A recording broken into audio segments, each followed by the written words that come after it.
Welcome to the Growth Through Adversity podcast, where men are forged, not coddled.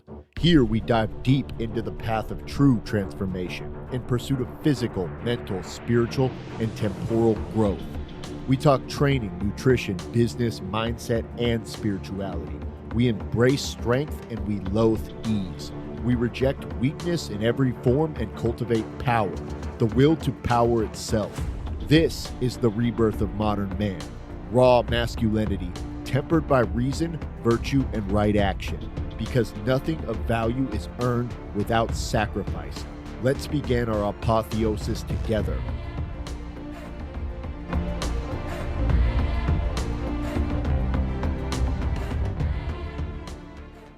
Welcome to another episode of the Growth Through Adversity podcast with your host, Ragnar the Warwolf. So today we're going to talk about building muscle effectively, and we're going to talk about specifically progressive overload. So growth through adversity, the only way to grow is through stress. I believe that's universal, and it definitely applies to fitness, through load and through progressive demand. Most guys don't build the physique they want because they don't understand the overload code. They don't understand the whole principle driving why their muscles grow and why they get stronger, right? Because it's not just about showing up. It's not just about going to the gym. It's about training properly and training effectively. And the benefits of this are going to be clarity, direction, and just a proven method that works. This has been extensively researched, and it's just something that anybody that's been in the gym a long time knows either intelligently or instinctively. And if you don't, you're just kind of going to stay stuck. You're going to spin your wheels and you're going to waste a lot of time training. And I don't want to see that for any of you guys. So pay close attention. So the principle of overload: muscles only grow in response to a stress that exceeds that which they've adapted to. So, oh my God. Sorry about that, guys.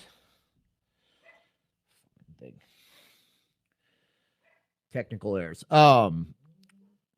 Muscles only grow in response to a stress that exceeds that which they've adapted to. So what that means is that when you really think about that, the whole way that muscles work is that they have a certain load that they're capable of handling and resisting, right? And the whole idea of training is to exceed that load. But this is where people fuck up. Once you exceed that load and your muscles, so if you start bench pressing and you can bench 185 for 5 reps, and then it gets to where you can bench 185 for 8 reps and 10 reps. And a lot of people just kind of stay in that comfort zone doing the same weights over and over again.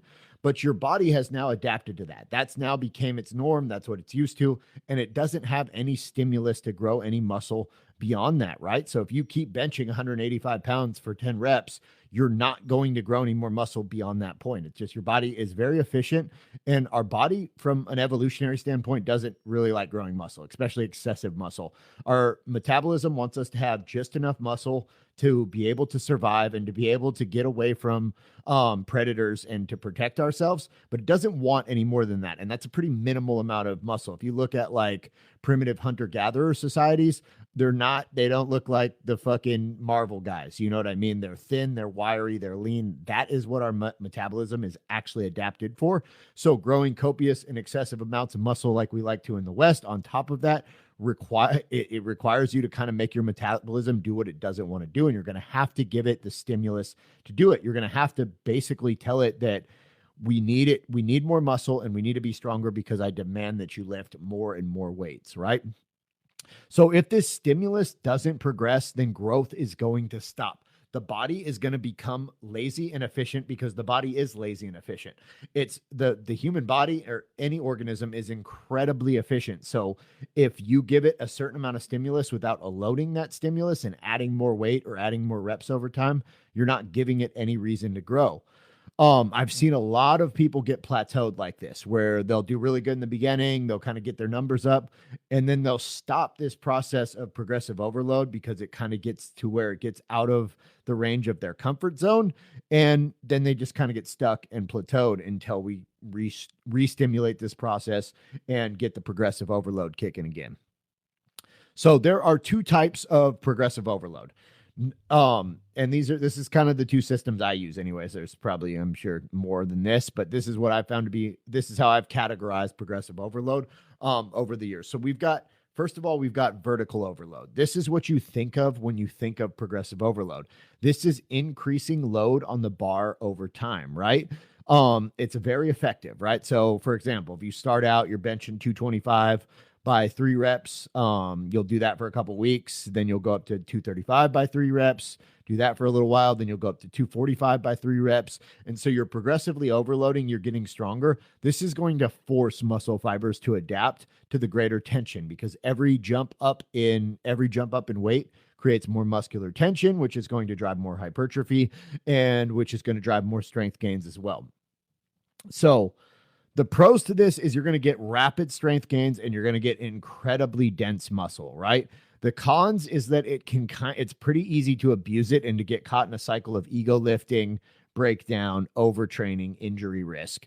So I actually don't recommend that method to start with, although it is very effective and I had to go over it. What I always set my clients up with is called what we call horizontal overload. And this is done by adding reps. So you keep the weight steady, but you add reps across sets.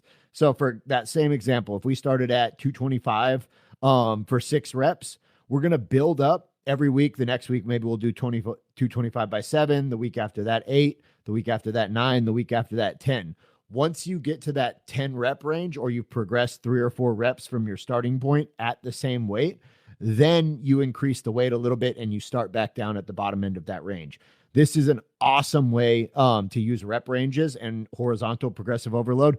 What I like about it is not only does it build strength, it builds endurance. It really pumps muscle volume into fibers, and it's really great for hypertrophy and muscle growth. And more than that, it's super safe and effective because you're not overloading through weight, you're overloading through reps. So it's a weight that you're pretty comfortable working with, and you're just adding more reps. And then over time, you're adding more weight after you work your way up higher. So I found this to be very safe and effective. It reduces the likelihood of lifting injuries, and I found it to be a very good way to do it.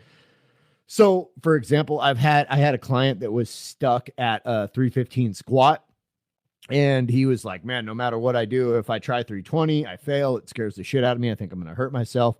And so I kind of dug a little deeper and was like, what have you been doing? What does that 315 look like? And he says, well, I can get 315 by 4 reps with no problem. And so he had been doing 315 by 4 reps on his heavy days for something like 6 months. And he had, maintained muscle very well, but he had stopped growing and he had stopped getting stronger. So we started to just slowly milk it up, and we got him to 315 by like 8 reps over the course of about a month and a half. By just slowly adding a rep every other week.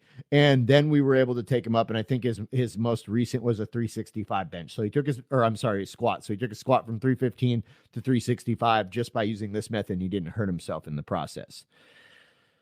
So like I said, I kind of utilize both. They're woven together, but in a very intelligent fashion. I really like to focus on the horizontal overload, where we're adding reps at a certain weight until we get 3 or 4 reps beyond that weight. And then we go back to the bottom of our rep range and we increase weight there. And if you do that over the course of a year or 2 years, you're going to grow an incredible amount of muscle and you're going to get so much fucking stronger. It's going to be unrecognizable.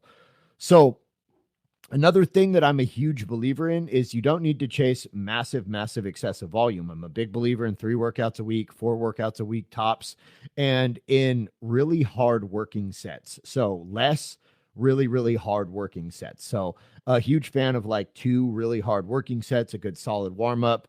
So maybe you'll do 4 or 5 sets on a specific exercise, but the beginning of that is warm up. And then we get to those working sets. We're going all out. We're going to within a rep of failure, or maybe even to technical failure, depending on the exercise, because this is going to produce a lot better results. And this is going to produce a lot more progressive overload over time than fucking around with 20 sets at half-ass. The problem is over 2 hard working sets and quality diminishes and injury and the potential for injury goes up dramatically. So I like to keep the volume a little bit lower, because training hard or close to failure, as close as you can get to failure or even to technical failure, it really is progressive for tension, and it beats the fuck out of training a lot. This is training harder and smarter, not more, which is always better, right? I see a lot of guys in the gym, they just do junk volume. They just do endless sets. They've got garbage fucking intensity. They're stopping with who knows how many reps in reserve. They're not pushing themselves hard, but their workouts are still fucking exhausting. They're like, they feel like shit all the time. They get sick all the time. They're run down all the time because they're basically in a state of overreaching because they're just doing a ton of volume, but they're not really getting anything out of it because they're not training very hard in that volume. And the body doesn't count sets. It doesn't really give a shit how many sets you do. It responds to stimulus. So if you can do one really hard set versus 4 fucking exhausting half-ass bullshit sets, you're going to get more out of that one really hard set. Like I said, it's always better. It's better to fire 5 bullets with precision than 50 blanks, right? So you want to make everything you do maximal ROI. So you want to get the most return on everything you're doing in the gym so you can spend the least amount of time in the gym, the more amount of time doing everything else. And even less than that, it's not even really about time. It's about effectiveness. It's more effective if you train very intensely with less volume than it is to train with a ton of volume and a very low intensity. And that's just a 100% fucking fact. So practical application. Number one, you got to track everything because you're not going to know how to progressively overload if you're not actually tracking where your sets, reps, weights are on everything. So you can do that with an app. Strong is an awesome app. True Coach, the app I use for my clients, has that feature built in. Exercise history. If you're my client, you're watching this, use that because it's fucking huge. Not only will it show you what you did on your last workout at that exercise, it will show you the entire history since you set up your True Count account.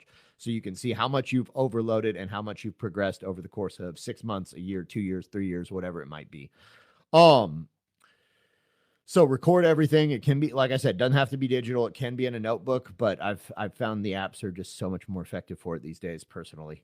So small jumps are massive over time. 2.5 pounds per week equals 130 pounds per year. You know what I mean? So if you're adding 2.5 pounds to a lift every week, you're adding 130 pounds to that lift for a year. So small and marginal changes progressed over time really accumulate and add up. And again, I can't stress it enough, they significantly reduce the likelihood of injury. So definitely focus on that. And like I said, I like to cycle both vertical and horizontal overload phases. I don't want to be misconstrued there. Like, I do definitely think you should be adding weight over time. I just wouldn't make that your like primary focus is like every single workout I have to add more weight, because you're going to reach a point where your body just cannot do that, right? And then you're going to get into like a range of ego rep of lifting where you're not doing things with good form, you're not doing things with good mechanics, and you're probably going to hurt yourself. And at the very least, you're not going to get a whole lot out of it.